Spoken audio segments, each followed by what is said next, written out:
vuelta de la esquina. Sí, señores, son las elecciones generales en nuestro país. Las y los bolivianos, este domingo 17 de agosto iremos a las urnas a votar, a elegir a quién será nuestro próximo presidente. ¿Ya tiene usted claro por quién va a votar?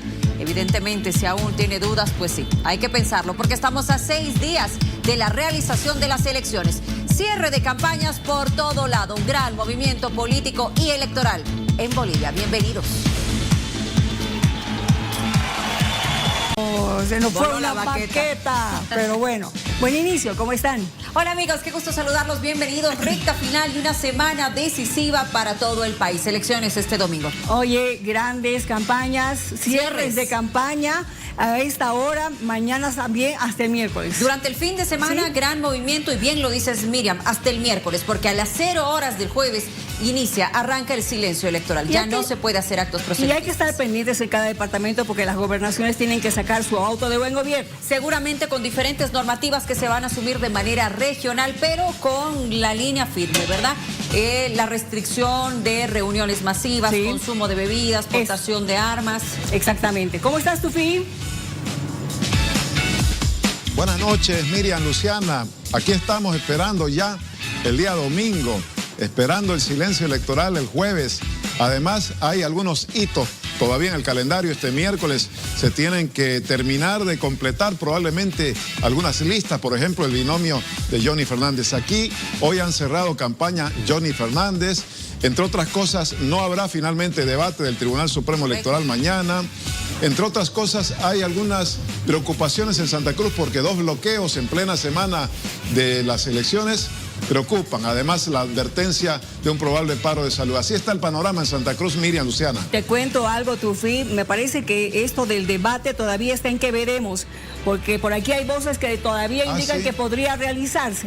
Estamos todavía esperando una confirmación del mismo Tribunal Supremo Electoral. Habrá una reunión en sala plena para poder asumir la determinación, pero ya estamos al filo, ¿verdad? Sí, al filo, pero de todas maneras hay 4 candidatos que han dicho que sí van a estar. Incluso algunos de ellos han criticado el hecho de que se tenga que suspender esta medida que ya estaba programada, al menos para ellos, que se aceptaron, Tufi. Así es. ¿Qué más tenemos? Exactamente, los reclamos vinieron principalmente de Rodrigo Paz Pereira, sí, y también del candidato del MAS, Eduardo del Castillo. Tal vez esto ha incidido. Hoy la Asociación de Periodistas de Bolivia, que es coorganizador del debate, decía que la responsabilidad de posibles ausencias corresponde a las propias organizaciones políticas. Ojalá que realmente se llegue a un acuerdo, porque necesitamos, creo yo, al menos una última fase de voto informado, comparando propuestas. A ver, esperemos a ver qué ocurre entonces, Miriam, Luciana. Exacto, hay que esperar confirmación. Correcto. Bueno, tendremos una entrevista muy interesante hoy. El Papa es mi padrino, ella es de Chiclayo, Perú, y León XIV es su padrino. Qué interesante. El Papa, miren esa foto de... ¿Cuántos años tendrías?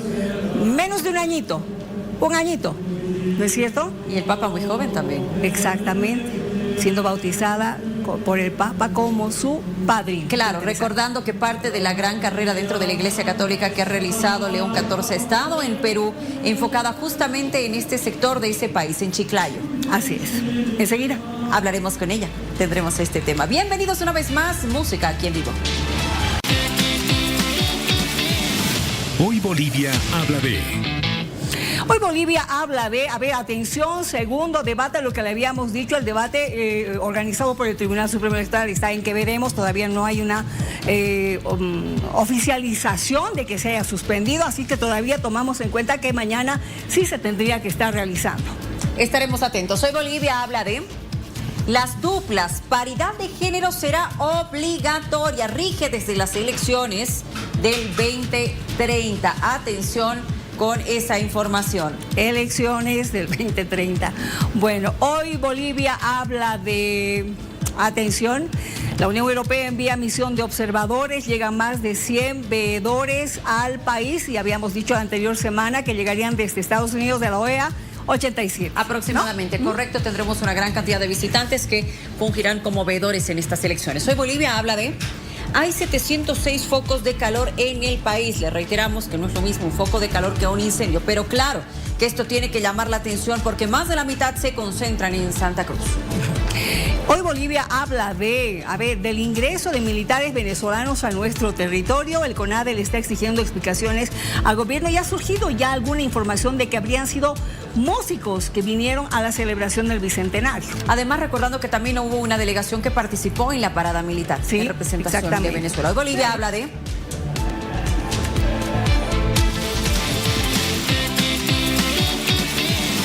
Hoy Bolivia habla de...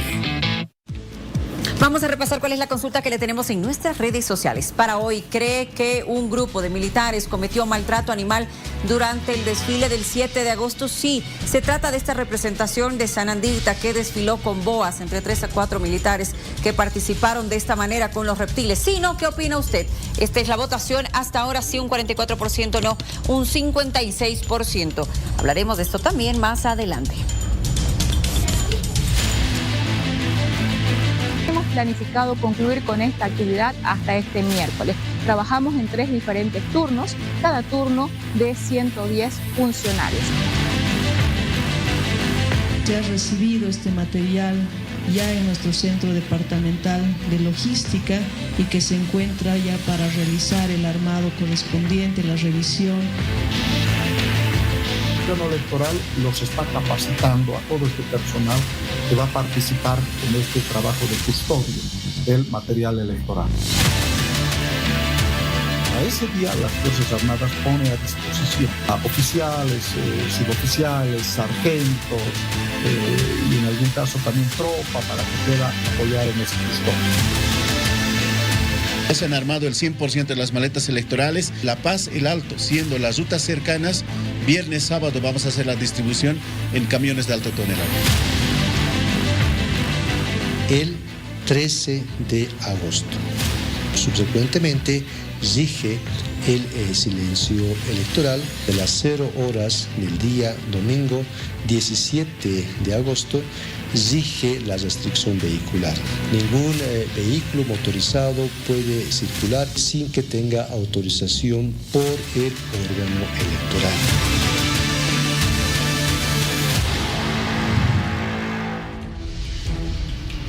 Bueno, ¿qué es lo que resta dentro de las diferentes actividades rumbo a las elecciones generales? Vamos a ver esto a continuación, por favor.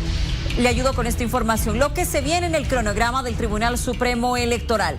Hasta el 13 de agosto es la difusión de propaganda electoral en medios masivos. Quiere decir que a partir de, tendría que frenarse esa emisión. 16 de agosto, publicación final de listas de candidaturas habilitadas. El 17 de agosto, elecciones generales, difusión de datos preliminares. El 19 de octubre, segunda vuelta electoral, si así lo hiciéramos o llegáramos de manera histórica a un balotaje. 8 de noviembre, posesión de autoridades electas en nuestro país. Atención con esta noticia, sí habrá debate electoral. Vean este comunicado, por favor, porque ya es la confirmación desde el Tribunal Supremo Electoral que está informando a las organizaciones políticas y alianzas que participan en las elecciones generales 2025 que la realización de la segunda etapa del debate presidencial prevista para el martes 12 de agosto de 2025 queda ratificada para llevarse a cabo a las 20 horas en el departamento de La Paz. Dicho evento será transmitido por señal abierta. Entonces, confirmado, sí habrá debate mañana. Son 4 los candidatos que sí han confirmado que estarán presentes.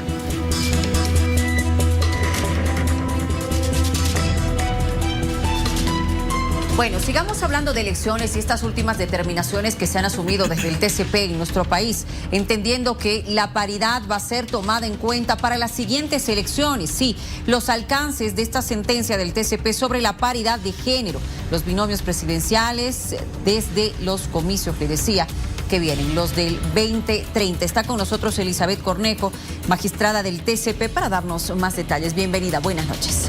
Muy buenas noches, Luciana. Miriam, muy buenas noches, muchísimas gracias, un gusto estar aquí. Hoy es un día histórico para el país porque el Tribunal Constitucional Plurinacional ha emitido la sentencia 040/2025 de la presente fecha, en la que se garantiza que las mujeres y los varones puedan participar de manera igualitaria como presidentes o vicepresidentes en nuestro país. Y eso es un hito muy valioso en el sistema democrático. Recordemos que las mujeres hasta hace pocas décadas podían emitir su voto de manera igualitaria con los varones, y al mismo tiempo estaban impedidas antes de emitir el voto en los años 50 de ejercer sus derechos civiles y políticos por sí mismas. Necesitaban el tutelaje en el ámbito civil, por ejemplo, para tomar decisiones de sus bienes o decisiones en su vida personal.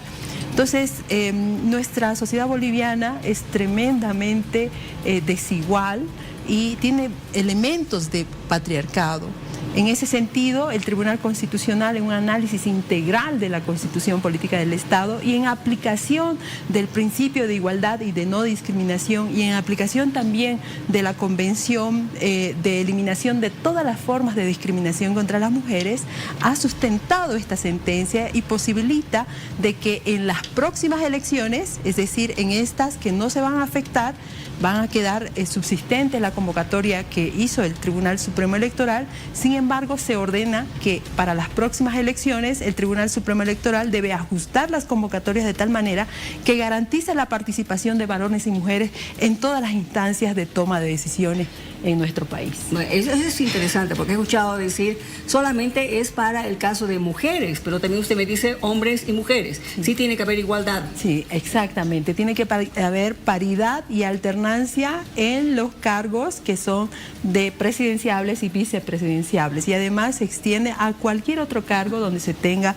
la posibilidad de ejercer el poder público. La Constitución, recordemos, la Constitución nos dice que Bolivia tiene un gobierno democrático, participativo, comunitario, representativo, y que está conformado por hombres y mujeres. Asimismo nos dice que la conformación del poder público es a partir de la participación de hombres y mujeres. Asimismo, les decía, este principio de igualdad que no solo debe ser formal, que no solamente debe estar escrito, debe hacerse realidad. Debemos pasar de esa igualdad formal a una igualdad real, a una igualdad sustancial en todas las acciones y decisiones que tome el Estado boliviano. Y una decisión que ha tomado el Tribunal Constitucional es precisamente a través de esta sentencia, a través de jurisprudencia, materializar este principio. Ahora, magistrada, cuando estábamos hablando de la convocatoria de estas elecciones, en algún momento se habló de este tema, se planteó la paridad, incluso fue parte de algún momento en el que se intentó paralizar las elecciones o analizar este tema y que puedan retrasarse las mismas. No pudo haber celeridad en ese momento y ahora hablamos de las elecciones 2030. Así es, así es. El Tribunal Constitucional tiene un compromiso con garantizar el sistema democrático de nuestro país, con garantizar las elecciones del 2025 y, por supuesto, el ejercicio de los derechos políticos de las y los bolivianos. Por eso, en enero de este año, el 16 de enero de este año, en una sala plena conjunta entre el Tribunal Supremo Electoral y el Tribunal Constitucional Plurinacional, suscribimos un compromiso, un acuerdo de garantizar estas elecciones. Y se lo ha hecho de diferentes maneras. Primero, tener presente que el órgano rector del proceso eleccionario es precisamente el órgano electoral, el Tribunal Supremo Electoral. Pero al mismo tiempo tomamos una serie de medidas. Por ejemplo, de instruir a las diferentes salas constitucionales del país de garantizar estas elecciones. Asimismo, se han tomado determinaciones al interior del Tribunal Constitucional para adelantar sorteo de los casos que están vinculados a las elecciones, que han sido como 16 casos. Uno de ellos es precisamente esta acción de control normativo, control previo de constitucionalidad de esta convocatoria de las elecciones, y que esto es un tema importante, que sepa la población que en el mes de julio nos han solicitado la aplicación de medidas cautelares para la suspensión de las elecciones a fin de garantizar la paridad y alternancia. Entonces, es una decisión realmente sabia que se ha tomado de garantizar las elecciones presentes y de garantizar también de que las próximas elecciones se garantice la paridad y alternancia de género en los cargos de presidenciables y vicepresidenciables. Bien. Tufi quiere hacerle preguntas también. Tufi. Sí, buenas noches, doctora Cornejo. ¿Cuál va a ser o qué establece la Constitución o la normativa electoral en caso de que los binomios incumplan el tema de la alternancia y paridad de género? ¿Implica la inhabilitación? ¿Implica la pérdida de sigla? Es importante tener en cuenta que esta sentencia ordena al Tribunal Supremo Electoral ajustar sus futuras convocatorias. Entonces debe exigir que los binomios tengan paridad y alternancia de género. Y por otra parte, asimismo, se ordena que la Asamblea Legislativa Plurinacional, cuando se trata de alguna convocatoria, tome en cuenta estos parámetros de alto estándar de protección de derechos que ha emitido el Tribunal Constitucional. En su momento será el órgano electoral, el ente rector, el que tenga que hacer seguimiento al cumplimiento de estos parámetros. Qué interesante. ¿Y este tema de la paridad también se pretende aplicar en las subnacionales? Evidentemente, este es un estándar ya que ha posibilitado el Tribunal Constitucional a través de la sentencia, la 040/2025, emitida en la presente fecha, y que debe ser inmanente, debe trascender a todas las instancias de conformación del poder público. Pero todavía no está decidido para las subnacionales. No está decidido para las confirmado para las elecciones del 2030. Bien. Le agradecemos mucho, magistrada, por habernos acompañado.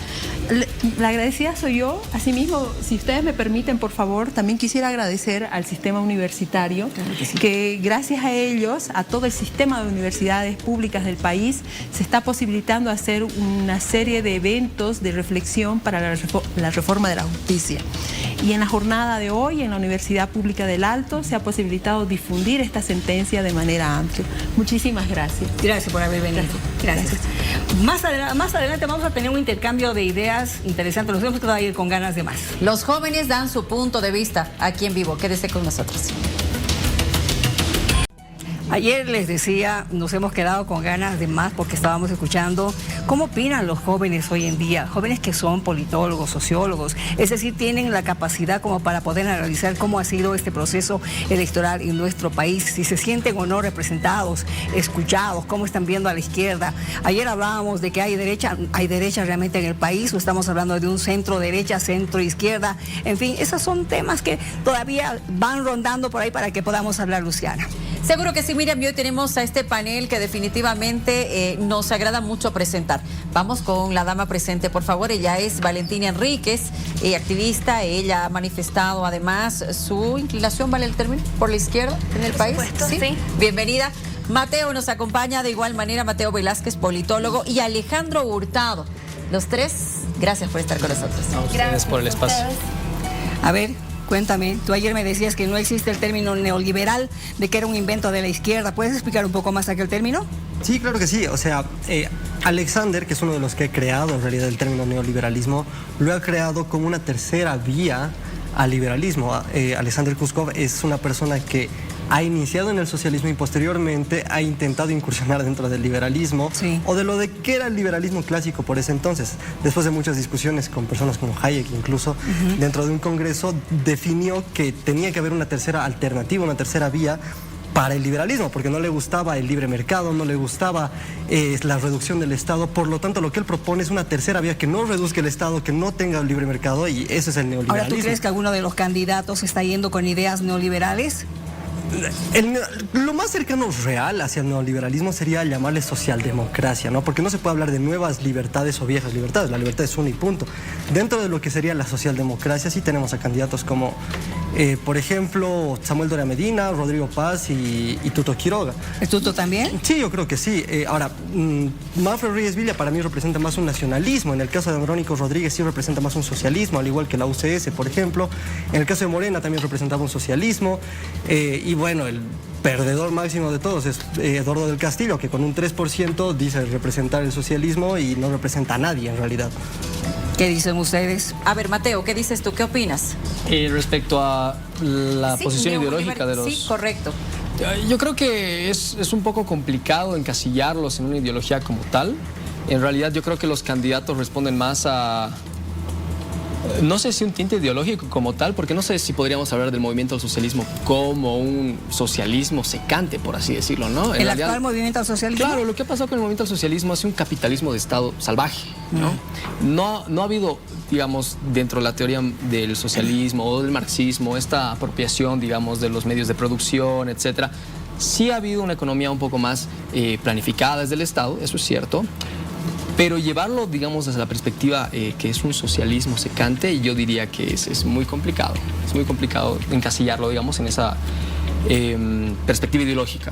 Sí. Valentina. Estamos de acuerdo con Mateo en el sentido de que lo que hemos vivido estos últimos 20 años no ha sido un socialismo como tal, simplemente ha sido un Estado que ha estado principalmente más presente en la planificación de la economía.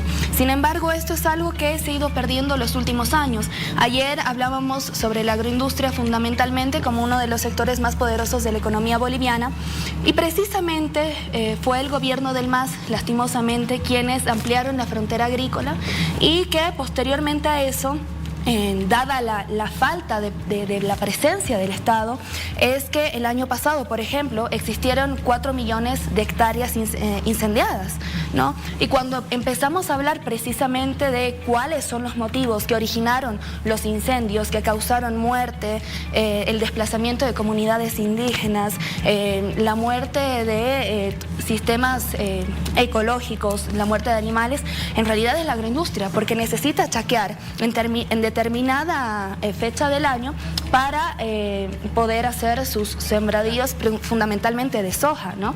Entonces me parece que en realidad ha sido la falta de presencia de Estado que nos ha llevado a la situación en la que estamos. ¿Se han equivocado los gobernantes en los últimos años? En el sentido de que ha faltado precisamente la presencia.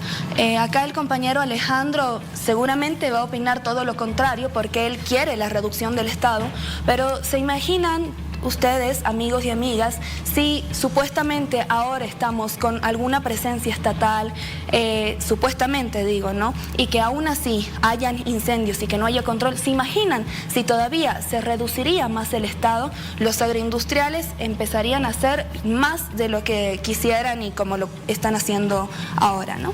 ¿Tú qué dices, Ale? Me encanta esa visión que tiene, porque para mí representa todo lo que representa el socialismo. Desde el liberalismo y desde el capitalismo, asumimos que el ser humano es buena persona.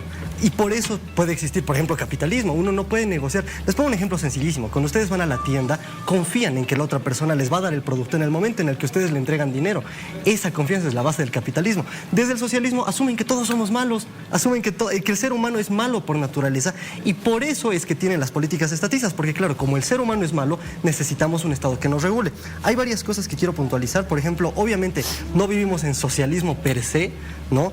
Porque no podemos identificar todos los puntos que tiene que haber dentro del socialismo. Pero las sociedades más cercanas al socialismo son un desastre, son dictaduras y terminan fatal. Las sociedades más cercanas al liberalismo, porque tampoco puedo decir que hay un país que sea totalmente liberal, pero las que son más cercanas al liberalismo son más prósperas. Y me encanta además porque los socialistas siempre terminan cayendo en el discurso del verdadero socialismo. Esto no era verdadero socialismo. La meten la pata dentro de Cuba. No, eso no era socialismo, cuando ya la han metido la pata, ¿no? Lo mismo ha pasado con la URSS y tal. Pero lo que ha pasado con los incendios es una clara respuesta de la falta de propiedad privada. Si es de todos, entonces no es de nadie. Si no es de nadie, ¿para qué lo vamos a cuidar? Eso pasa con absolutamente todos los desastres socialistas. Si yo tengo, yo qué sé, por ejemplo, tierras, y esas tierras son de todos, ¿para qué las voy a cuidar? Si yo tengo basureros, parques industriales y no son de nadie, ¿para qué los voy a cuidar? Y eso, finalmente, para cerrarlo, tiene mucho que ver con el ahorro. Uno no puede ahorrar en una sociedad socialista y por lo tanto tiende a tender en el consumismo. El consumismo es una causa y una consecuencia directa de las políticas socialistas y del exceso de Estado que tenemos. Y respondiendo, yo sí puedo imaginarme un país con menos Estado y evidentemente esos campos quemados y las poblaciones desplazadas no hubieran tenido que sufrir eso si no hubiéramos tenido un Estado tan depredador. Mateo, ¿es el momento para los extremos en Bolivia, sea cual sea? No, definitivamente no. Desde mi perspectiva, entiendo muy bien el tema de las ideologías. Claro, brindan un horizonte. Las ideologías sí son importantes en el sentido de cómo percibes la realidad, ¿no? Justamente Bobbio planteaba esto de las sociedades básicamente tratan de ver el tema de la ideología desde la perspectiva de más igualdad o mayor libertad, ¿no? Esta dicotomía que existe. Sin embargo, en el contexto de nuestro país, yo creo que es muy complicado hablar desde las ideologías, porque claro, es un ideal. Si vemos la historia de nuestro país, de estos 200 años que hemos tenido, muy pocos, me atrevo a decir, no más de 20 años, en el total de nuestra historia hemos tenido superávits, ¿no? Casi a nivel histórico hemos estado en déficit económicos, etcétera. Y si vemos también a lo largo de nuestra historia post-revolución del 52, tenemos esta etapa de las dictaduras, luego pasamos a una etapa neoliberal o denominada neoliberal, y luego pasamos a una etapa estatista. Y estos vaivenes, como lo mencionaba ayer, nos han llevado justamente a tener estos conflictos en los cuales no tienes una política de planificación de Estado a largo plazo, como existe en otros países de la región. Claro, si tienes las condiciones necesarias para toda tu población, obvio que puedes hablar de ideologías y puedes ver, ok, puede haber más Estado acá, pero cuando todos tengan garantizados sus derechos, ¿no? En cambio, en Bolivia no pasa absolutamente eso. Y irnos a un extremo o al otro en este contexto de crisis definitivamente puede agrietar mucho más la polarización, y no solo eso, sino generar conflictos sociales como los que hemos tenido en 2019. A ver, Valentina, yo siento que has quedado defraudada con lo que ha pasado estos años, pero quisiera saber si te sientes representada en este momento por algún partido o alguna alianza. Mira, como lo mencioné el día de ayer, evidentemente no hay unas propuestas radicales desde la izquierda. Lo que ahora se está jugando es el Estado plurinacional y los logros sociales alcanzados durante todos estos años, ¿no? Entonces, de acuerdo a las posibilidades de binomios que existen actualmente, yo iría y estaría más de acuerdo con las propuestas de Andrónico Rodríguez, porque aunque tímidamente, al menos es el único que se anima a poner restricciones precisamente a la agroindustria, que es el sector más dañino para nuestro país. ¿Por qué digo más dañino? Y permítanme responder al compañero Alejandro. Sucede que estás cometiendo falacias, porque dentro del socialismo y las ideas de izquierda no creemos que el ser humano sea bueno o malo por naturaleza. Creemos que siempre hemos existido en colectividad, y precisamente por eso a principios de la historia existía el comunismo primitivo. En primer lugar eso, ¿no? Y como vos decías, dentro de su sistema de pensamiento liberal, ustedes, bueno, porque hay varias contradicciones ahí, creen que el ser humano es bueno por naturaleza. Hay otros liberales que dicen enteramente lo contrario. Sin embargo, si siguiéramos tu línea de pensamiento, ¿por qué la agroindustria cruceña no retorna las divisas que genera a costa del pueblo boliviano? Incluida que el Estado al que tanto odian ustedes, les subvenciona los combustibles, y son el sector que menos impuestos paga. Yo te digo, están exentos de los impuestos, principalmente el sector soyero, están exentos de pagar impuestos, solo pagan el impuesto del régimen agropecuario unificado, que son 29 bolivianos por hectárea anuales. O sea, es una ridiculez. Y me estás diciendo que todavía te quejas del exceso de Estado cuando hay evidentemente una ausencia del Estado en la regulación de estos sectores, ¿no? Eso.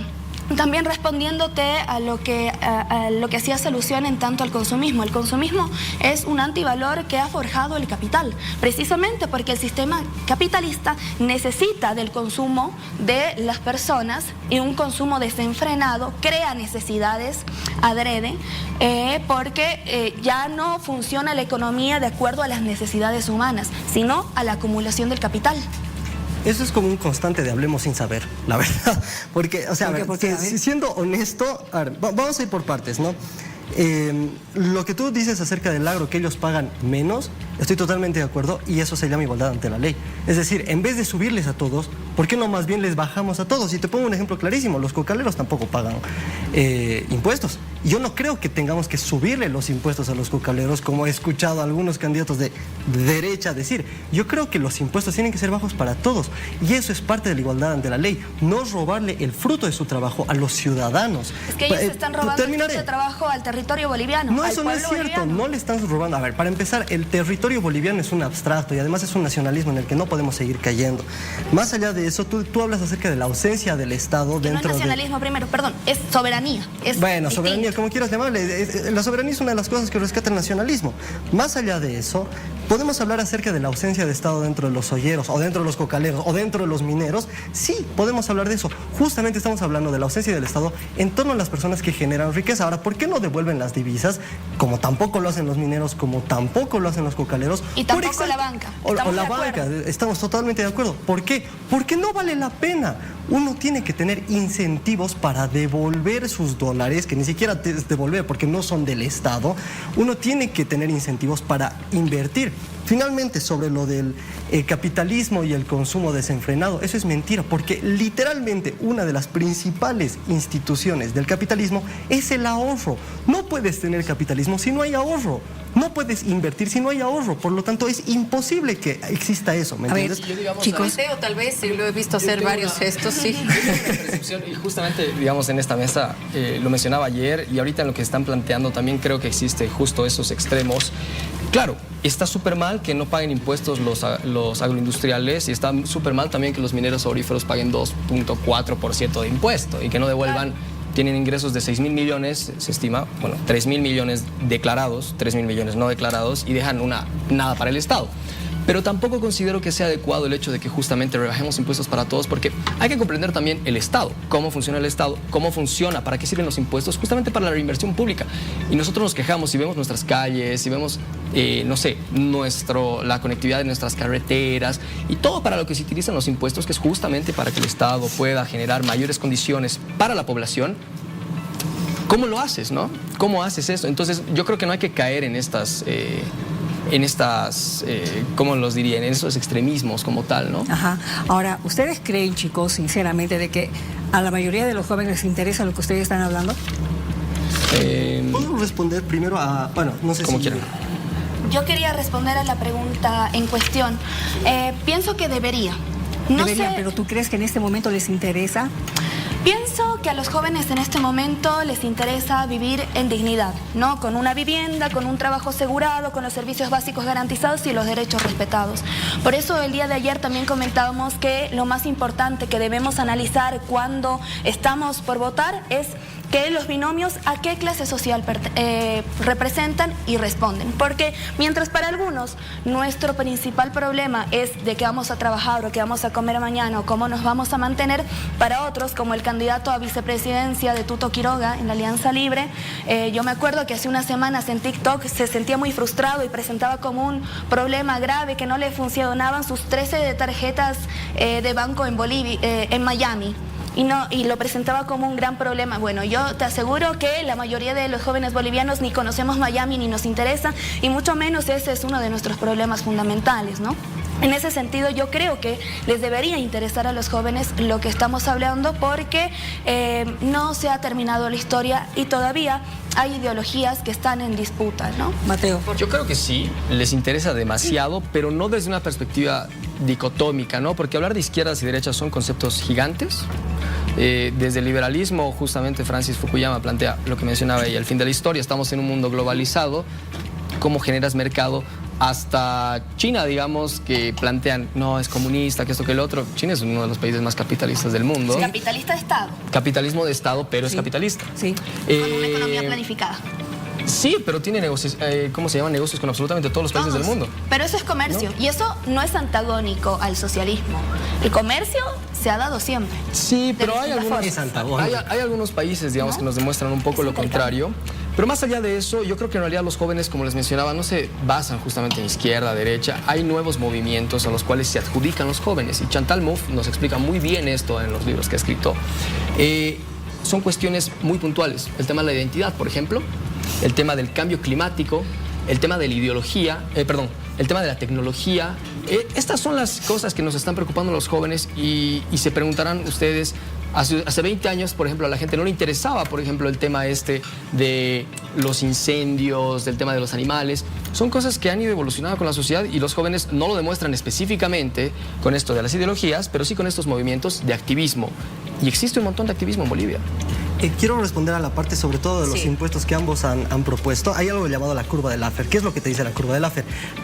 Si tú reduces impuestos, hay más posibilidades de que mayor cantidad de gente pague impuestos, ¿no? Porque justamente la gente, o sea, tú puedes subir al 100% de impuestos. ¿Qué significa que tú subas el 100% de los impuestos? Eso es esclavitud.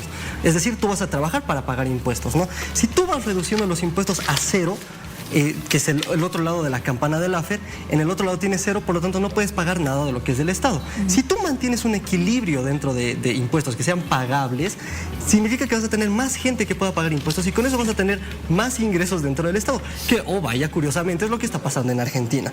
Dentro de lo de los jóvenes, la derecha hoy en día, englobando muchas corrientes, pero sobre todo el liberalismo, se ha vuelto la parte rebelde, y lo que atrae a los jóvenes históricamente y por naturaleza es la rebeldía. Hoy el status quo, no solamente en Bolivia, sino a nivel mundial, es la izquierda. La izquierda se ha vuelto el status quo y hoy en día ser rebelde es ser de derecha, ser liberal, defender el capitalismo. ¿Qué es ser rebelde? ¿Qué ha sido ser rebelde tradicionalmente? Ser de izquierda. Por eso era atractivo para los jóvenes. Por eso Milei atrae tanto a los jóvenes. Por eso Duna en su momento, Tuto en este momento probablemente, yo que sé, muchos actores fuera de la política incluso, atraen a los jóvenes. Porque eso es la rebeldía, estar en contra del status quo. Y justamente, hablando justamente del status quo, ¿no crees que el progresismo es justamente eso? ¿El status quo? Sí, romper con el status quo. No, hoy en día el progresismo se ha vuelto el status quo, porque hoy en día tienes muchos apoyos, en todo caso, de marcas, por ejemplo, de la gran industria, de todos los, a niveles de todo, literalmente todo hoy en día apoya al progresismo. Y estás viendo esos quiebres, por ejemplo, lo que ha pasado con Eigel no sé qué, de esta actriz que ha hecho su publicidad y nada, ahí la tienes a ella y tienes a todo el progresismo saltando. Eso es ser rebelde y por eso atrae tanto a los jóvenes. Una cosa. Sí, lo último, Valentina, después. Sí, quisiera responder brevemente a la última acotación de Alejandro. Alejandro, los liberales no defienden la libertad, defienden a los millonarios y la libertad que tengan los millonarios para seguir oprimiendo a los pueblos. La rebeldía siempre va a estar en contra del sistema capitalista. La verdadera rebeldía que ve cuál es el verdadero poder. El verdadero poder acá en Bolivia, por ejemplo, no es el Estado, son los sectores económicos, como lo hemos venido mencionando. Vos mismo lo dijiste, la agroindustria, la minería, la banca, que por cierto, en el 2005 acumulaba 40 millones de dólares. Ahora superan los 357 millones de dólares. Es decir, se ha multiplicado en un 848%. Las ganancias de la banca en todos estos años, pero ¿cuál es el aporte al país? Y no estoy de acuerdo. ¿Por qué tendría que haber un aporte al país? Porque vives en sociedad y te está sirviendo a costa del pueblo boliviano, te está sirviendo a costa del territorio boliviano, te está sirviendo a costa de la cultura boliviana. ¿Por qué a costa? ¿Cómo que por qué a costa? ¿Por qué a costa? Estás viviendo en sociedad. O sea, ¿el empresario tiene que no haber le está una devolviendo retribución nada social. a la gente? No, porque no se está robando las divisas. Las contrata, pero las explota y al final, a ver, ¿cuál es la ganancia fundamental? ¿Cuál es la ganancia fundamental de los empresarios? El plusvalor. No. ¿El plusvalor? No, eso no existe. El plusvalor es una teoría que se basa en la teoría de valor-trabajo. Les pongo un ejemplo sencillísimo. La teoría de valor-trabajo es algo totalmente descartado. La teoría de valor-trabajo básicamente describe que si tú te esfuerzas más en hacer algo, esto va a tener más valor. Eso es el plusvalor y la plusvalía. Eso es totalmente falso. Les voy a poner el mejor ejemplo del mundo. Ustedes están en el desierto, tienen una botella de agua. Si ustedes están muy sedientos, realmente van a pagar mucho por esa botella de agua. Ahora, si yo les ofrezco después de esa misma botella de agua, en el mismo desierto, la misma botella, mismo contenido, otras 50 botellas por el mismo precio, lo más probable es que después de la segunda ya no me quieran pagar. Eso se llama utilidad marginal. Esa es la teoría del valor subjetivo. Ven los servicios como mercancía y en realidad son derechos. No, los servicios son servicios y son mercancías. No son mercancías, son derechos. Entiendo muy bien la narrativa que nos estás planteando y yo quisiera saber más o menos qué país para ti es el norte que nosotros deberíamos seguir como sociedad. Me parece que en este momento debemos rescatar varias experiencias en distintos países del mundo. ¿Cómo cuáles? Yo rescato mucho la economía china por la planificación que tiene, en el sentido de que sí existe propiedad privada en China, sin embargo el direccionamiento viene a partir del Estado. Los empresarios que están en China están direccionados a partir de una economía planificada que ha sacado a millones y a millones de la pobreza durante todos estos años. Pero esto no se habría logrado justamente porque Xi Jinping en ese entonces va justamente a Estados Unidos y hace una gira no solo por Estados Unidos, sino por el mundo y establece justamente las zonas francas para que exista inversión privada. Porque sin inversión privada no puedes tampoco generar desarrollo en el país. Realmente esta charla está muy interesante. Valentina, Mateo, Ale, esto va a quedar en un continuará. Queremos volverlos a tener con nosotros para nuevamente conversar y que conversen entre ustedes. Míreme, yo hemos estado atentas a escuchar. Hemos estado de escuchantes nada más. Y la verdad, qué lindo poder saber cómo hay jóvenes como ellos tan apasionados con esta temática. Capacitados e que quizás muchos jóvenes no están tan metidos en ello, ¿no? Pero escucharlos a ustedes realmente es apasionante. Me encanta. Gracias, Mateo, Valentina, Ale. Muchas gracias a ustedes. Créanme que habrá una tercera. Exacto. ¿Qué tendremos ahora? Música, por favor, chicos. Hoy tenemos en nuestros estudios a una señora, una dama, que tiene un carácter, yo creo que ustedes ya deben conocer de ella y han escuchado hablar de ella. Es increíble, siempre está con una sonrisa a flor de labios. Es la esposa de don Samuel Doria Medina, la señora Nidia Monge Postigo, con quien vamos a tener el gusto de conversar y agradecerle además por haber asistido acá para que podamos hablar un poquito y conocerte un poquito más. No, yo soy la agradecida, compartir contigo un momento, charlar, ver los programas todas las noches, o sea, estar aquí me siento refrescada. Voy a tutearte, Nidia. Sí, claro, de hecho. Yo también te estoy tuteando, Miriam. Estoy sorprendida primero porque esta señora hace cuatro meses estaba muy delicada de salud, porque lo dijo tu esposo, pero ahora estás perfectamente. ¿Qué has hecho? La operación. A veces uno tiene miedo a enfrentar a la operación, pero una hernia en la espalda, ¿verdad? Una hernia en la L5S1 que estaba demasiado... Hola, Luciana. En la lumbar. ¿Cómo estás? Lumbar. En la lumbar, sí. Y el sacro, ¿no ve? Y sí, estaba demasiado pegada a una de las vértebras y ajustó la hernia al nervio ciático contra la otra vértebra. O sea, me han tenido que raspar partes de las vértebras porque estaba demasiado pegado, ya como una adherencia. Me imagino, compleja. Tanto he sufrido, Luciana, tanto he sufrido que no me ha dolido nada la operación. ¿Ni la recuperación? Nada. He tomado 2 veces 2 miligramos de paracetamol, eso sí, todo. Me han dado inclusive Percocet, que es una combinación de oxicodona con Tylenol. No he necesitado. O sea, tal era el dolor que yo soportaba, que según yo era 3/10, que el médico le dijo a mi hija que estaba yo media equivocada en cuanto me dolía, porque la hernia se había pegado como una adherencia, o sea, tenía que raspar como si fuera un musgo. Claro. Y claro, no me dejaba caminar, no me dejaba sentarme, algo que hacemos los seres humanos tan fácil. Yo no podía estar 5 minutos sentada. Y ahora la vemos caminando por todo lado. Ya correteando, yo feliz. Y bailando además. Haciendo TikToks. TikTok, sí. Ya ha incursionado en las redes sociales, Nidia. Sí, he incursionado sin pensarlo mucho. Justamente cuando estaba mal, estaba por incursionar, pero era una etapa muy débil porque me ha afectado mucho psicológicamente.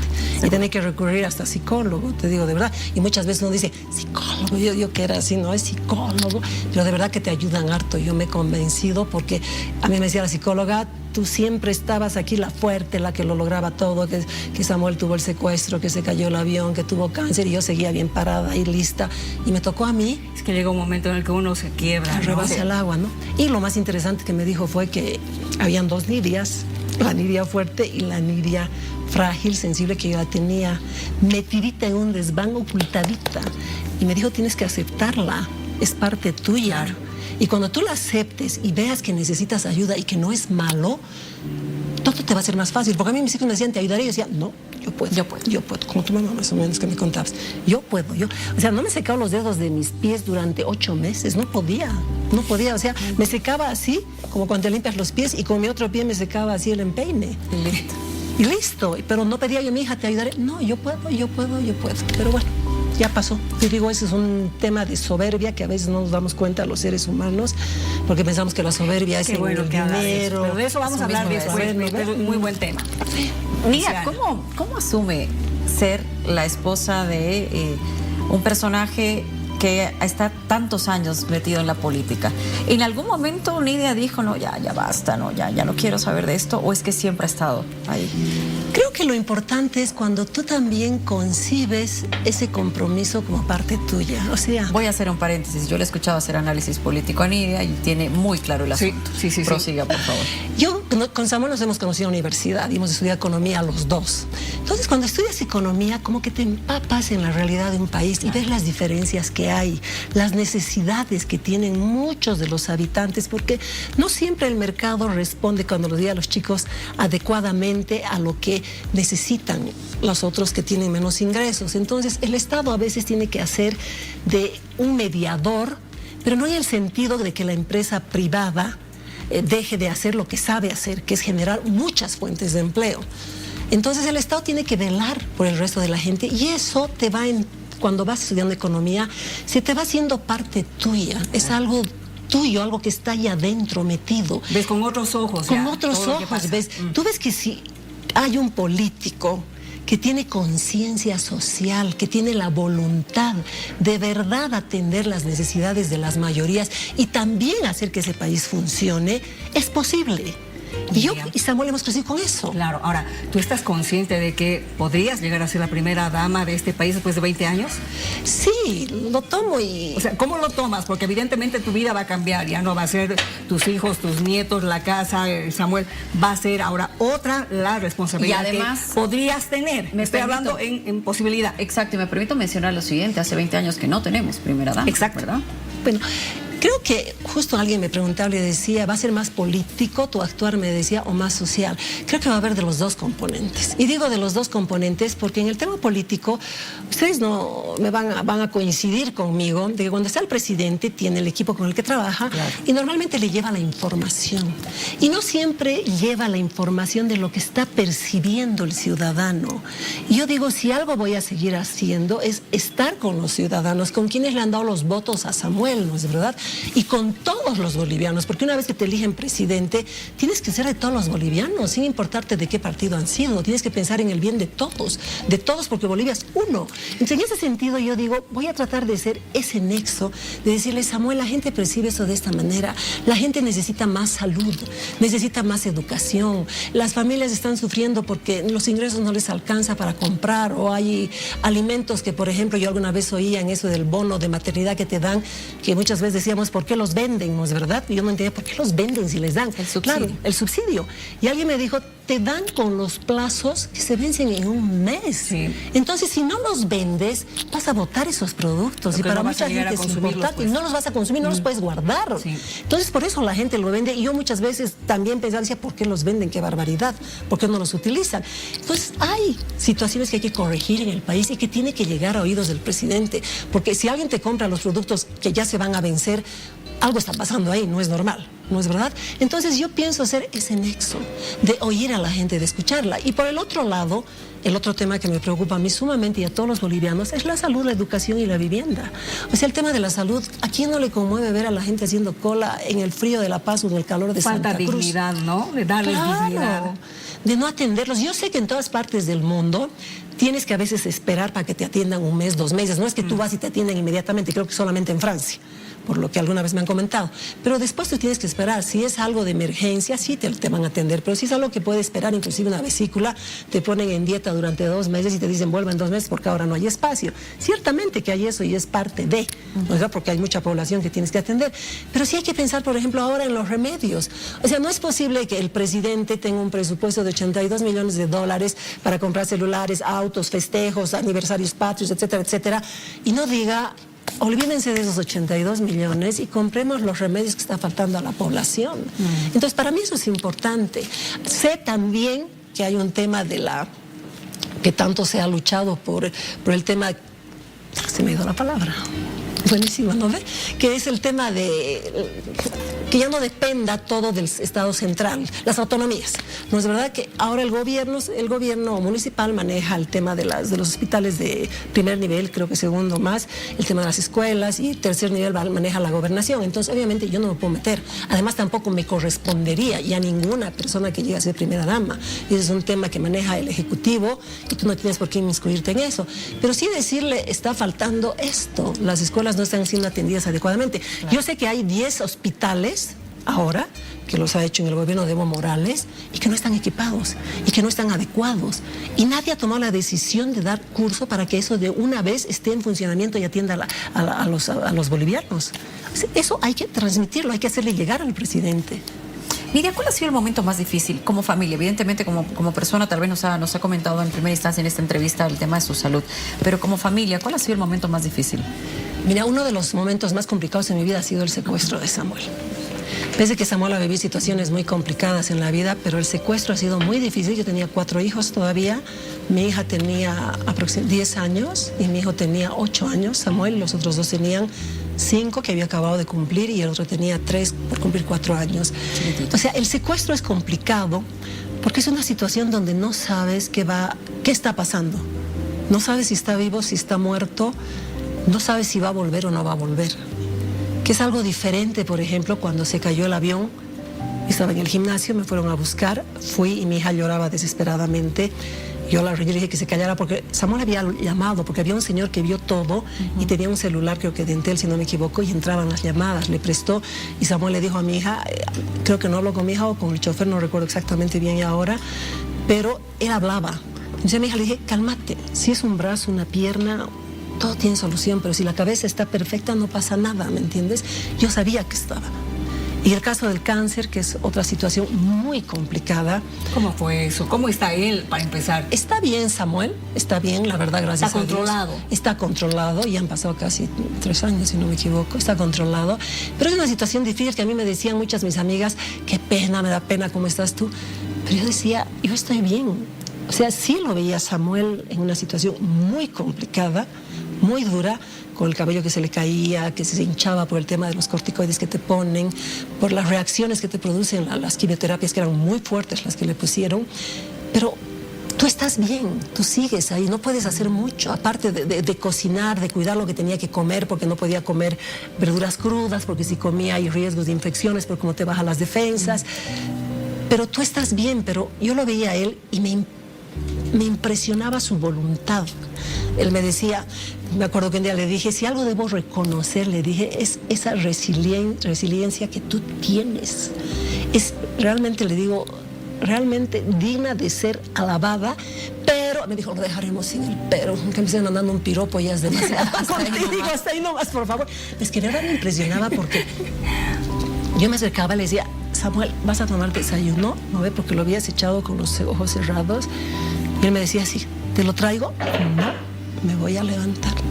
Y se levantaba en una tacita, así no podía ver el café, tomaba un tecito, yo le ponía galletas, un pedacito de papaya, comía 2 pedacitos de papaya, una galleta y se iba a su cama. Llegaba a las 11, Samuel, ¿vas a comer tu merienda? ¿No ve?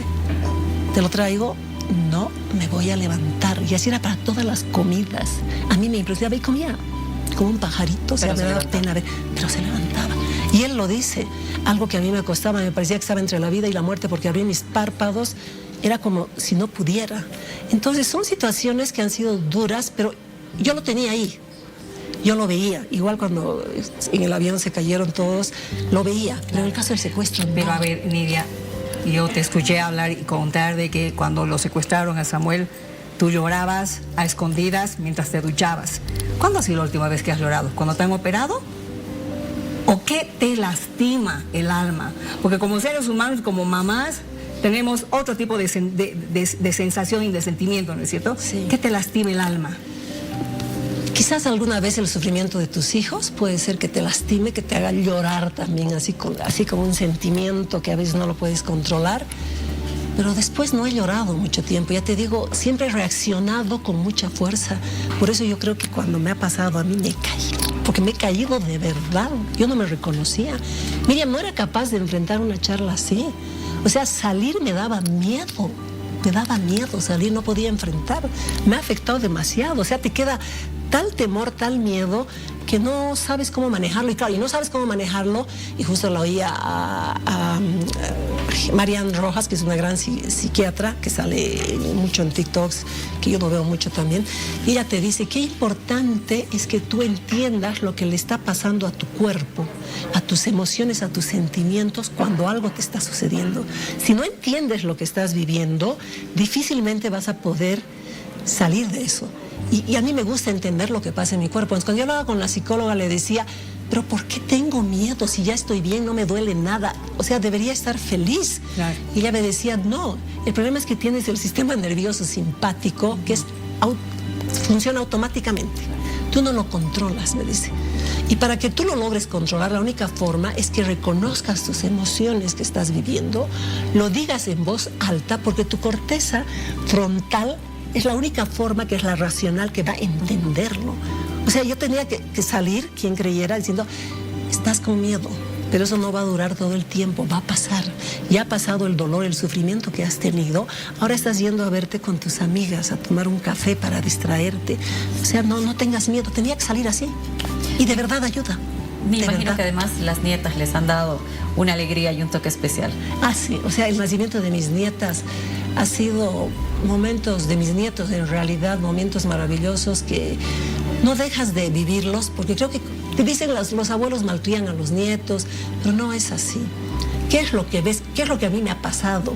O sea, a tus hijos los educas, yo les exigía, no que sean los mejores alumnos, nunca me ha gustado presionarlos, que sean responsables. Para mí siempre es importante en la vida que aprendas a ser responsable de las decisiones que tomas. Entonces yo les decía, no quiero que sean los mejores alumnos, pero sí notas que les dé tranquilidad a ustedes, no un 55, un 70 sobre 100, un 75, 80, iban a estar tranquilos. Además no les falta padre, madre, comida, nada. Claro. Es una responsabilidad de ustedes, lo mínimo que les pedimos. Entonces, cuando tú ves a tus hijos crecer, estás en el proceso de educarlos, de exigirles. Y dejas pasar etapas que no las has visto, pero cuando vienen tus nietos, tienes la oportunidad de ver, revivirlas y decir, ¿cómo me lo perdí? ¿Cómo? Porque 18 años pasan rápido. Son los 18 años que están contigo y luego comienzan ya a volar. Entonces, eso es lo lindo de tus nietos. Comienzas a encontrar lo que te has perdido con tus hijos. Eso es lo maravilloso. Qué bonito haberte escuchado. Que hayas venido además para poder conversar, conocerte un poco más. Estamos esperando lo que llegue a pasar el domingo, pero ojalá podamos volvernos a encontrar después. Claro que sí, nos vamos a poder volver a encontrar. Yo digo, si los bolivianos deciden que Samuel sea presidente, mi vida, mi forma de ser no tiene por qué cambiar por 5 años.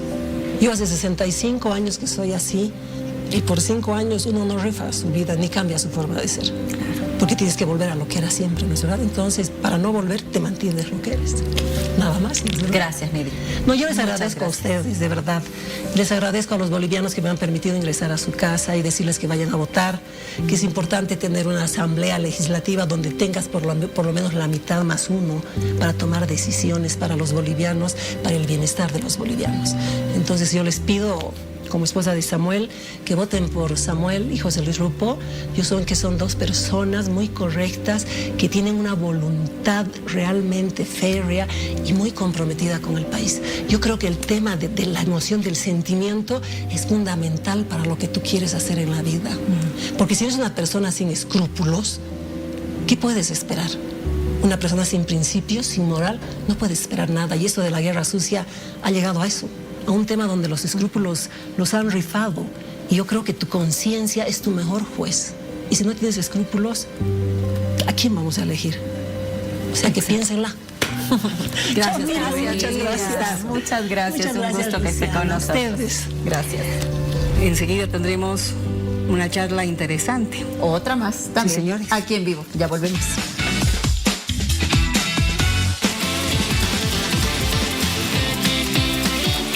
Días de la elección presidencial y hoy vamos a conocer cómo va a ser todo el proceso de votación. Vamos a contar cada una de las etapas, de los pasos.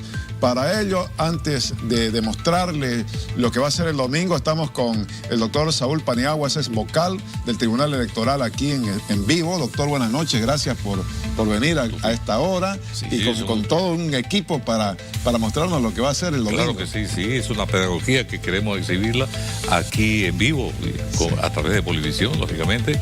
Compartir con Luciana desde La Paz, muchas gracias, y lógicamente expresarle nuestro interés, a Miriam también, que aquí en Santa Cruz ya tenemos las maletas electorales debidamente armadas. ¿Cuántas son? Alrededor de 9.115, acabamos de terminar hace unas horas. Entonces estamos listos para que a partir del viernes de esta semana con las nuestras hermosas 15 provincias de Santa Cruz, lleven todo ese material electoral con las custodias de vida, desde luego, y también aquí en la ciudad repartamos el día sábado. Entonces, queremos que con esta pedagogía, va a ser muy bonita, entender cuál va a ser el proceso sencillo para que la ciudadanía en su conjunto reconozca. Seguro, doctor. Antes de proceder a la demostración, usted tiene aquí unos números muy interesantes. Por ejemplo, de Santa Cruz, ¿cuántas mesas hay? ¿Cuántos jurados? ¿Cuántos electores? Sí, tenemos datos aquí en Santa Cruz. Sí. Es muy interesante porque en este momento los habilitados que tenemos en Santa Cruz, estamos hablando de 2.071.000 ciudadanos que están habilitados ya para emitir su voto el próximo domingo. En Santa Cruz tenemos los recintos electorales en 1.124, y lo decimos también, que las mesas de sufragio son 9.115, igual que las maletas electorales, 9.115 maletas electorales. Lo que vamos a mostrar en estos momentos es justamente eso, cómo se procede el día domingo, desde luego con apertura de mesas y todo aquello. Entonces, esto queremos compartirlo a nivel nacional, aquí en vivo. ¿Es el mismo proceso en todos los lugares del país? En todos los lugares del país, porque tenemos reglamento, está establecido esto en la ley del régimen electoral, explica exactamente cuál es el material electoral que lo van a exhibir. Esto está establecido en la ley, replicado en un reglamento, y que nosotros, con esta pedagogía que queremos, a través del Tribunal Departamental Electoral, que ustedes conozcan o repasen en todo caso este trabajo que realizan los funcionarios del tribunal. ¿Quién creyera? Las máximas autoridades, Tufi, el día de las elecciones, en la mesa de sufragio, es el ciudadano. El ciudadano es el actor principal. Por eso estos jurados electorales en las mesas de sufragio son las máximas autoridades, y todos vamos a estar al servicio. Notarios, jueces, tribunales departamentales, la policía, etcétera, colaborando, coadyuvando, que este trabajo sea efectivo y absolutamente transparente, para que todos los ciudadanos sepan que el Tribunal Electoral o el órgano electoral está trabajando para consolidar estos resultados.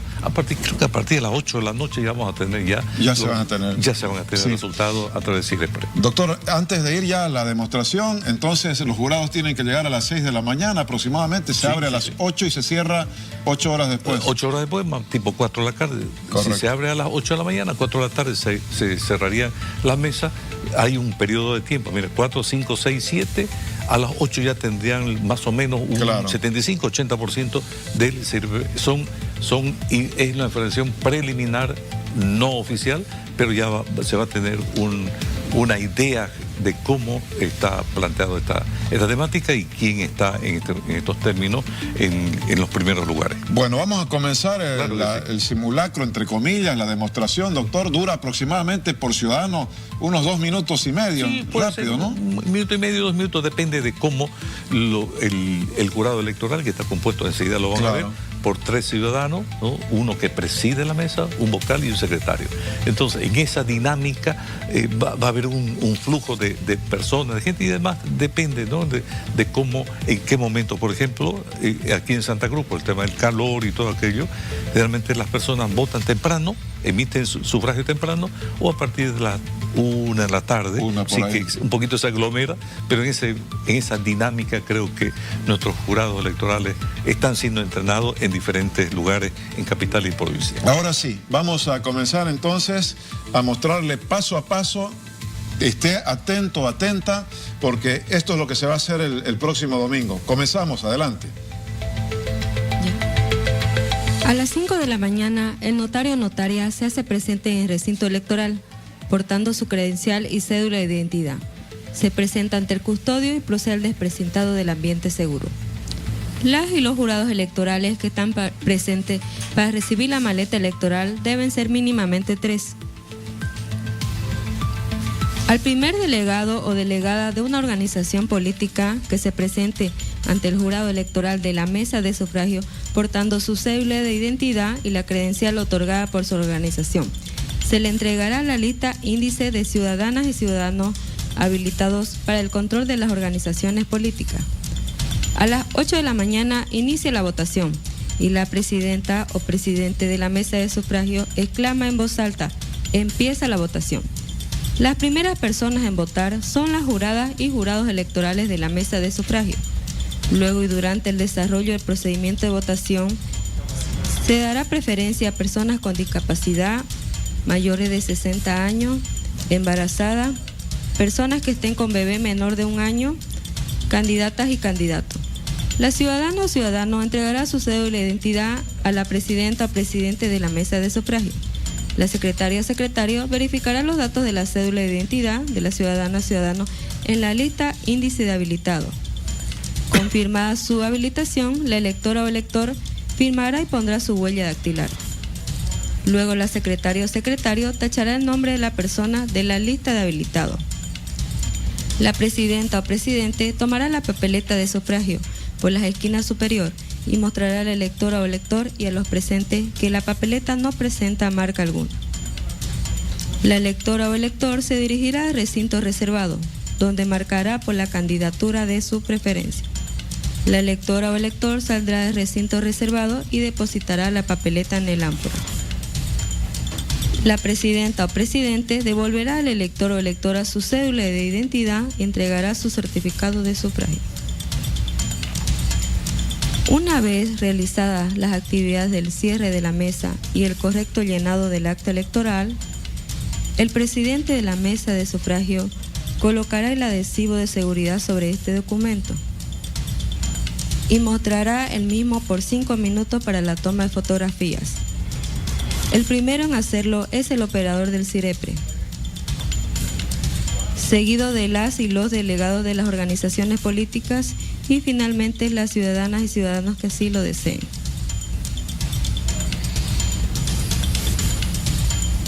Muy bien. Ese es el proceso, la toma de la fotografía, al acta. Está el CIREPRE. Este es el panorama, doctor. Vamos a ver si hay alguna otra duda. Yo le iba a preguntar, bueno, tenemos entonces el elector, el delegado de partidos, el acta, si nos las pueden mostrar cómo se va a hacer el llenado durante el escrutinio, que es esta de aquí. Sí, aquí está, este es el acta, pero además hay otro soporte gráfico, ¿no? Uno más grande, creo que lo tenían por acá. Lo van a exhibir enseguida. Enseguida. Aquí se hace el conteo, si nos puede explicar, por favor, doctor. Es decir, cuando se cierre la votación, salen con este material, ¿no? Correcto, está la hoja de trabajo para el conteo de votos de circunscripciones uninominales. Aquí está, ¿no? Departamento, localidad, recinto, el municipio, etcétera, y aquí va colocando el total, ¿sí? De cada uno de los en este caso, candidatos que vayan sumando el voto válido, voto blanco, voto nulo, lógicamente, y se hace constar en esta hoja de trabajo. Esta hoja de trabajo es muy importante porque nosotros en la FECPO, en la feria, cuando recibimos el material, recibimos esta acta, verificamos si existen algunas dudas, no se toca el acta, que es el documento fundamental. ¿A dónde acudimos? A la hoja de trabajo, ¿no? Aquí, hoja de trabajo, de conteo, sacamos del material electoral que nos llega a nosotros y verificamos y constatamos. Y hacemos esta verificación y, lógicamente, el acta no se toca. Es decir, es un documento fundamental, es un documento que da fe del trabajo que realizaron los jurados electorales allá en el mismo recinto electoral. Por eso es que nos corresponde a nosotros mostrar a la ciudadanía en su conjunto qué es lo que se está haciendo. Por eso es que contamos con la capacitación de los jurados electorales que se están realizando en este momento en Santa Cruz, en las 15 provincias y en la capital de nuestra gran ciudad de Santa Cruz. Perfecto, este es entonces el documento sagrado. Este es el documento que no se toca. Sí, este es la hoja de trabajo que verifica el trabajo que se ha desarrollado ahí en el recinto electoral. Cuando se cierran las mesas y todo aquello, se procede, se verifica y se constata. Entonces, todo lo que se transcribe aquí en esta hoja de trabajo, se la transcribe luego aquí en el acta. Entonces, este es el documento fundamental, firmado por el presidente vocal y el secretario de la mesa de sufragio y firmado también por los representantes de los partidos políticos, que van a también rubricar este documento. Entonces podrán realizar las observaciones. Si consideran los representantes de los partidos políticos alguna observación, sí la pueden realizar, pero este documento no se toca. Este documento sagrado que llega al CDL que nosotros vamos a tener en la Feria Internacional, y con ese trabajo y la verificación, en caso necesario, de la hoja de trabajo, certificamos que los datos consignados son datos correctos y transparentes. Doble hoja de control, entonces. Doble hoja y la hoja de trabajo. La hoja de trabajo. ¿La hoja de trabajo no va a ninguna firma? No. En estos términos, como es el trabajo que realizan ellos, la firma está en el acta. Esto es lo que verifica, lo que certifica el trabajo concluido. Esto es simplemente para verificar si los datos consignados aquí coinciden con la hoja de trabajo. Perfecto. Entonces estos son los materiales que ya ustedes han preparado. Acá tienen los certificados ya de sufragio que se extienden ahí. Correcto. Está también para el tema del... Para colocar las huellas digitales en el momento de colocar las firmas y todo aquello, cuando se constata esta situación de las listas de los jurados, de las personas que van a votar en el recinto electoral. Por eso son documentos muy importantes. El lapicero. ¿Este es el lapicero? Ese es el lapicero. Usted también puede llevar su propio lapicero. Eso no es óbice que usted pueda llevar su propio lapicero, y esto, de todos modos, es la constancia de que tenemos. Este es el sellito que hace constar y verifica en ese momento, certifica toda la actividad que se desarrolla en el momento de que se ejecuta. Va en el acta en el acta. Perfecto. Sí, en el acta. Muy bien. Como constancia. Bueno, ¿este es el certificado del votante, el que le van a dar, o qué será esto? Esta es la constancia, en este caso certificado de sufragio, ¿no? Aquí está la fotito de él, está la constancia de que la persona ya tiene un documento que le va a servir para los próximos 90 días y hacer constar de que sí ha procedido al sufragar, y la constancia de que ha participado en este proceso electoral. Doctor, el documento, el único para votar, carnet de identidad original, nada de copia. No sirve copia, ni pasaporte, ni otro documento. Entonces, este es el original, y usted simplemente lo va a exhibir en el momento de ingresar al espacio del hemiciclo donde usted va a emitir su sufragio. Documento vencido por un año nomás. Un año, pero es el documento hábil y no hay otra forma de convencer al jurado electoral que acepte otro documento, porque están autorizados solamente la cédula de identidad. Por eso es que se han abierto estos espacios en este momento para que aquellas personas que se les ha vencido su carnet de identidad vayan un ratito, en cuestión de 5 o 10 minutos tiene ya su nuevo carnet de identidad. Doctor, ¿nos puede mostrar alguna boleta, por si acaso, de prototipo que tenga? ¿Sí? Aquí, ¿qué tamaño? Bueno, vamos a ver, es la réplica, ¿no? Es sin duda, es una réplica. Básicamente así es el tamaño, me la van a pasar acá. Así es. Esta es la papeleta. Tiene 2 franjas. 2 franjas. Es un documento público, eso es muy importante. Este documento tiene las certificaciones de datos donde se establece que sí es un documento público, que de ninguna forma, ninguna persona que diga yo voto nulo o lo rompa en ese momento, eso lógicamente se constituye, porque es un documento público, así lo dice la ley. Por eso es que en estos términos la votación tiene que ser clara, transparente, y en su momento, cuando recibe la boletita, ingresa al lugar donde va a emitir el sufragio, y en base a ello es que deja la constancia de su voluntad expresada en las urnas, sea voto blanco, nulo o voto válido. Muy bien, aquí está entonces la boleta, ya no nos queda nada de los materiales para mostrar. Ahora, doctor, el tema de quien por algún motivo no puede votar ese día por trabajo. Hay circunstancias extraordinarias. Sí. Posterior a a la elección el día lunes, puede constatar esa situación, es una cuestión de fuerza mayor, que no haya podido llegar o haya tenido un contratiempo grave, lo puede justificar en estos términos y nosotros en el Tribunal Electoral, en base a la justificación, podemos dar la exención. ¿El mismo día de la votación no? No. El mismo día, al día siguiente puede darse, porque son circunstancias extraordinarias que la ley prevé y puede perfectamente suplirse a través de una... ¿Y días antes puede hacer algún trámite? El día antes ya no, porque pasó el tiempo, ¿no? Para las excusas y todas esas cuestiones, pero son en ese plazo, existen situaciones extraordinarias que se pueden suceder, qué sé yo, razones motivos laborales, justificados, fortuita de fuerza mayor que pueden suceder, enfermedades sobrevinientes, por eso es que se puede justificar. Al día siguiente puede perfectamente comunicarse con nosotros en el Tribunal Electoral y tendrá la debida justificación y la exención del voto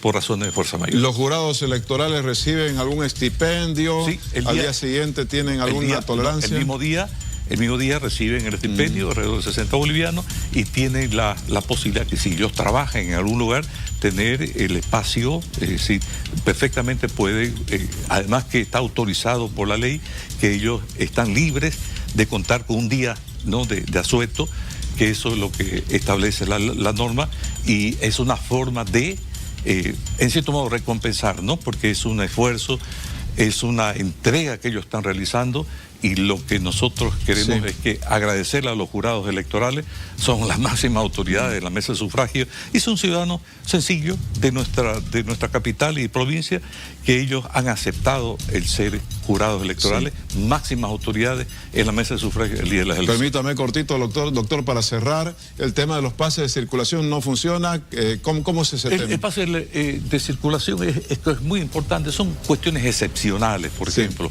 La prensa no necesita tener autorización porque son nuestros principales aliados de la ciudadanía en su conjunto, también las Fuerzas Armadas, aquellos que prestan algún servicio urgente, de urgencia médica, por ejemplo, no necesitan. ¿Con credenciales nomás? Con credenciales, simplemente. Hemos tenido reuniones con la policía boliviana también, pero hay situaciones extraordinarias que pueden perfectamente justificarse a través de una solicitud expresa al Tribunal Electoral. Verificamos esta situación, comunicamos al Tribunal Supremo porque es un sistema único y de allí viene la autorización para otorgar ese permiso, porque es una cuestión excepcional del día domingo que puede perfectamente justificarse a través de una serie de informaciones que nos puedan dar, documentadas también, para que nosotros podamos extender ese documento. Gracias, doctor, por venir aquí en vivo, venir con todo el personal para poder mostrarle al país cómo va a funcionar en todas las ciudades y municipios del país. Luciana, Miriam.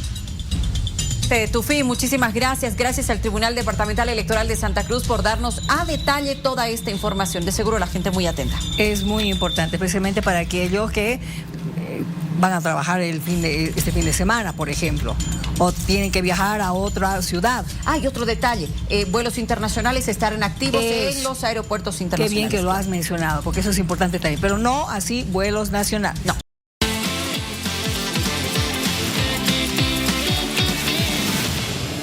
En agosto deja huella con cada paso, descubre la elegancia, el estilo y la distinción de un traje Almanza, claro, porque los detalles hablan por ti. Encuéntranos en todas nuestras sucursales y a nivel nacional. Almanza, tu mejor versión empieza con un buen traje. Repasemos los resultados de la consulta que le teníamos en redes sociales. Esa es la pregunta. ¿Cree que un grupo de militares cometió maltrato animal durante el desfile del 7 de agosto? Sí, ¿no? ¿Qué opina la gente? Vamos a ver los resultados por el sí. Ay, mire, la cosa casi parejita, ¿verdad? 44%, 56% por el no. Pausa, ya volvemos.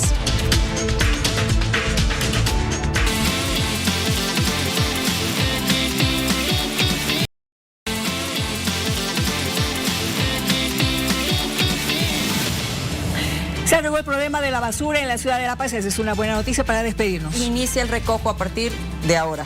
Tufi, buenas noches. Buenas noches, hasta mañana. Que descansen. Buenas noches.